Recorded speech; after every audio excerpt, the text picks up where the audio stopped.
28 जुलाई को world hepatitis day है। इस उपलक्ष्य में मैं कुछ जानकारी आपसे साझा करना चाहता हूँ। हेपेटाइटिस बी और सी ये जो है वायरसेस हेपेटाइटिस यानी लीवर को डैमेज कर सकते हैं। इसका संक्रमण जनरली अगर माताएं हैं उनको अगर हेपेटाइटिस बी होता है तो उससे संक्रमण उनके बच्चों को हो सकता है, अनप्रोटेक्टेड रिलेशनशिप रखने के कारण हो सकता है, या इंजेक्शन ड्रग यूज़ जो बोलते हैं उसके कारण हो सकता है। ब्लड अगर संक्रमित है तो उससे जो है पेशेंट्स को हो सकता है। उसका प्रिवेंशन ये जो मैंने कारण बताए वो अगर प्रिवेंट करते हैं तो हम लोग उसको हेपेटाइटिस बी को बी होता है जैसे डायग्नोसिस करते हैं तो उसकी टेस्ट भी जो है बहुत सिंपल होती है। ब्लड टेस्ट के साथ हम लोग हेपेटाइटिस बी की जांच करके उसको डायग्नोस कर सकते हैं अर्ली, जैसे जब सिम्टम ना हो तब भी हम उसको डायग्नोस कर सकते हैं।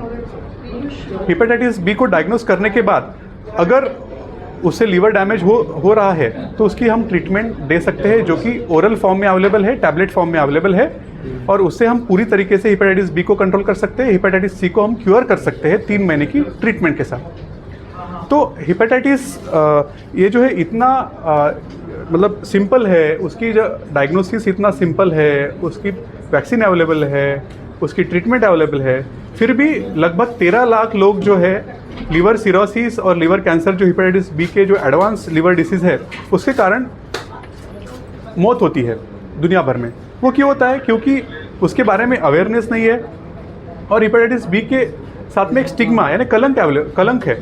वो क्यों है? क्योंकि हेपेटाइटिस बी ऐसा लोगों को लगता है कि वो क्योर नहीं हो सकता है, उसकी ट्रीटमेंट अवेलेबल नहीं है और लोगों को फैल सकता है, और उसका जो रूट ऑफ ट्रांसमिशन है उसके जैसे HIV का है वही same route of transmission hepatitis B का भी है। इसीलिए लोगों को जो है उसका कलंक है, स्टिग्मा है। तो हमको ऐसी सिस्टम बनानी है जिससे जैसे शुगर है या BP है उसकी जैसी दवा लोग लेते हैं वैसे ही वो हेपेटाइटिस की दवा हेपेटाइटिस कांट वेट।